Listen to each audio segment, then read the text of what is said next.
अस्सलामु अलैकुम रहमतुल्लाहि व बरकातुहू।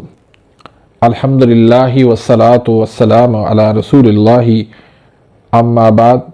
नाज़रीन, उम्मीद करता हूँ कि आप तमाम भाई और बहनें खैरियत से होंगे। अल्लाह पाक आपको अपनी हिफ्ज़ व अमान में रखे, ढेरों सारी खुशियाँ अता फ़रमाए और सेहत व तंदुरुस्ती से नवाजे।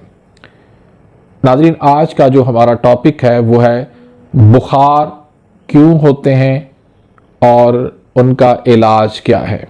इस वक्त हमारे पाकिस्तान, हिंदुस्तान, बांग्लादेश और दुनिया के मुख्तलिफ मुल्कों के अंदर बुखार बहुत ज़्यादा तेज़ी से बढ़ रहे हैं। कभी कोरोना का बुखार हो जाता है तो कभी टाइफाइड आ जाता है, तो कभी डेंगू आ जाता है, कभी मलेरिया आ जाता है। बुखार भी इस तरह चलते हैं कि सालों साल गुजर जाते हैं, बुखार ख़त्म नहीं होते। चंद दिन के लिए वक्फा होता है, फिर दोबारा शुरू हो जाता है। तो आज की इस वीडियो के अंदर मैं इंशाल्लाह कोशिश करूंगा कि मुख्तसर और जामे बात करूं, जिससे आप मेरी बात को आसानी से समझ पाएं।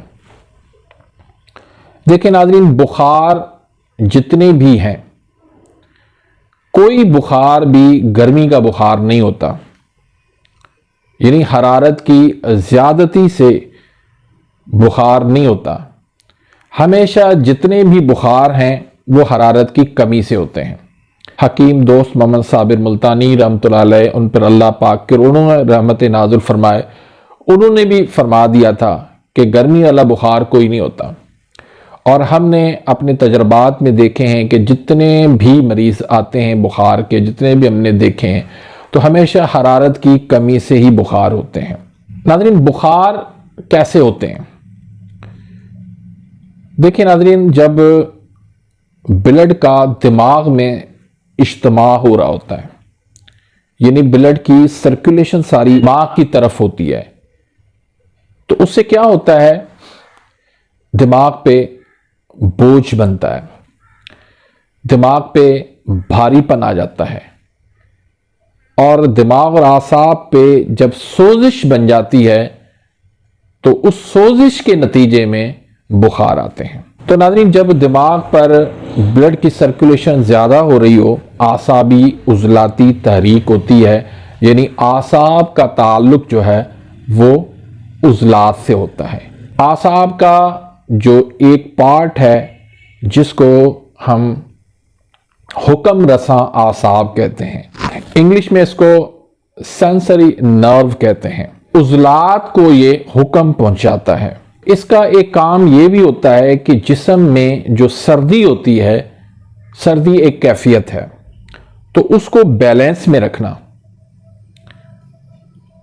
उसको बढ़ने ना देना, एतदाल में रखना इसकी जिम्मेदारी होती है।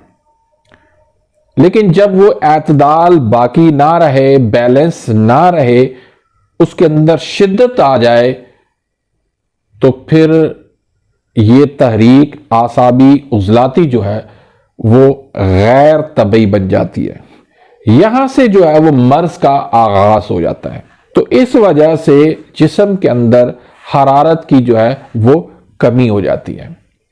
तो हरारत की कमी की वजह से वहां पर सोजिश हो जाती है और सोजिश की वजह से फिर बुखार आते हैं। असल तो ये सोजिश दिमाग में होती है या फिर दिल के अंदर होती है, लेकिन चूंकि अगर हम इसको तकसीम कर लें डिटेल के साथ, तो ये सोजिश या तो मैदे में होगी, या तो ये पित्ते में होगी, या ये दिल में होगी, या दिमाग में होगी, या आंतों में होगी। कहीं ना कहीं सोजिश होगी जिसकी वजह से बुखार आ जाते हैं। अब बुखार चाहे कोरोना का हो, बुखार चाहे टाइफाइड का हो, बुखार चाहे गर्दन तोड़ हो, बुखार चाहे डेंगू का हो, आसाबी उज़लाती होगा या उज़लाती आसाबी होगा। आप देखेंगे कि जब भी किसी को बुखार होता है, आप उसके सर पे हाथ रखेंगे तो सर गर्म होगा। जब बाकी जिस्म इतना गर्म नहीं होगा, सर उसका लाजमी गर्म होगा, सर उसका भारी होगा, सर के अंदर चुभन हो रही होती है। तो ये क्यों होता है? ये इस वजह से कि ब्लड की सर्कुलेशन सारी दिमाग की तरफ जा रही थी। दिमाग पे बोझ की वजह से ब्लड की सर्कुलेशन जो है वो ज्यादा होने की वजह से वहां पर सोजिश हो रही होती है, जिसकी वजह से बुखार होता है। तभी अल्लाह के नबी सल्लल्लाहु अलैहि वसल्लम ने फरमाया कि बुखार का इलाज पानी से करो। पानी से किस तरह करना है कि सर पे पानी डालें या सर पे ठंडे पानी की जो है वो पट्टियां रखें। अब भी आप आसानी से इसका इलाज कर सकते हैं इस तरीके से, यानी सर को आप ठंडा रखने की कोशिश करें, बुखार चाहे कोई भी हो, सर को आप ठंडा रखेंगे बुखार उतर जाएगा। आप सर पर पानी भी डाल सकते हैं, आप सर पर पट्टियां भी कर सकते हैं, आप सर पे बकरी के दूध की जो है वो मालिश कर सकते हैं, सर पे आप बादाम का तेल भी लगा सकते हैं, सर पे आप धनिए का तेल भी लगा सकते हैं, सर पे आप गीला कपड़ा करके वो आप रख सकते हैं। इस तरीके से करेंगे तो ब्लड की सर्कुलेशन जो जा रही है दिमाग पर वो कम हो जाएगी, सोजिश कम हो जाएगी, तो बुखार भी आहिस्ता आहिस्ता उतर जाएगा। यकीन करें कि इनको समझ में नहीं आ रही मेडिकल के अंदर कि टाइफाइड क्यों हो रहा है, डेंगू क्यों हो रहा है, कोरोना क्यों हो रहा है। लेकिन एक मैं नुक्ते की बात बता रहा हूं, आप के घर में किसी को भी बुखार हो जाए, सबसे पहले आप उसकी ठंडी चीजें बंद कर दें, तरी वाली जितनी भी चीजें हैं वो बंद कर दें, सर्दी वाली जितनी चीजें हैं वो बंद कर दें, हरारत को कम करने वाली जितनी भी चीजें हैं वो सारी बंद कर दें। आप उसको गर्म चीजें खिलाना शुरू कर दें। और कुछ नहीं कर सकते ना, आप सिर्फ लौंग दालचीनी का कावा ये पिला दें, 3 दाने लौंग के, 1 इंच का टुकड़ा दालचीनी का, उसमें थोड़ा सा नींबू निचोड़ लें, ये आप पिला दें। अल्लाह के फजल करम से चाहे बुखार कोई भी हो, इंशाअल्लाह फौरी तौर पर उतर जाएगा। और अगर कब्ज हो जाती है फिर आप अजवाइन पुदीना का कावा पिला दें। ग़िज़ा में जो है इंजीर, मुनक्का, किशमिश, पकोड़े, बेसन का इस्तेमाल, करेले, पालक, खजूर, शहद, देसी मुर्गी, इस तरह की ग़िज़ाएं आप मरीज को खिलाएं। पहली फुर्सत में दूध बंद कर दें, सफेद चावल इसके बंद कर दें, दलिया, कस्टर्ड, सेवियां, कद्दू, तूरी, मूली, गाजर, पेठे, मिठाइयां, इस तरह की सारी ग़िज़ाएं बंद कर दें। दही, लस्सी, ऐसी चीजें इस्तेमाल करवाएं जिससे जिस्म के अंदर हरारत पैदा हो। हरारत कहां पैदा होती है? जिगर में। जिगर को तेज करें, दिल को आप तेज कर दें, उसमें खुश्की गर्मी पैदा कर दें। ब्लड की सर्कुलेशन जो दिमाग पे जा रही है वो सारी दिल की तरफ मोड़ दें, जिगर की तरफ मोड़ दें। आप यकीन करें कि दुनिया का कोई भी बुखार हो आप उसका आसानी से इलाज कर सकते हैं। इनको यकीन करें कि पता ही नहीं है कि इम्यून सिस्टम हमारा मजबूत कैसे होता है, ना कभी ये जान पाएंगे। भाई इम्यून सिस्टम जो है वो जिगर को तेज कर दें, हरारत पैदा कर दें जिस्म में, इम्यून सिस्टम ताकतवर हो जाएगा, मजबूत हो जाएगा। हरारत से जिंदगी है, ठंड से, सर्दी से कभी भी जिस्म के अंदर कुव्वत मुदाफत नहीं आएगी। बुखार के बाद लोग समझते हैं कि हमारे अंदर गर्मी बढ़ गई है, बुखार हो गया, वो फौरन ठंडी चीजें वो खाना शुरू कर देते हैं, या अगर डॉक्टरों के पास जाएं तो फौरन डिप लगाना शुरू कर देते हैं, ग्लूकोज की डिप। अब ये सारी ठंडी चीजें हैं, इससे मजीद क्या होता है, इम्यून सिस्टम जो है हमारा वो डैमेज हो जाता है। प्लेटलेट्स जो है हमारी वो कम होना, गिरना शुरू हो जाती हैं।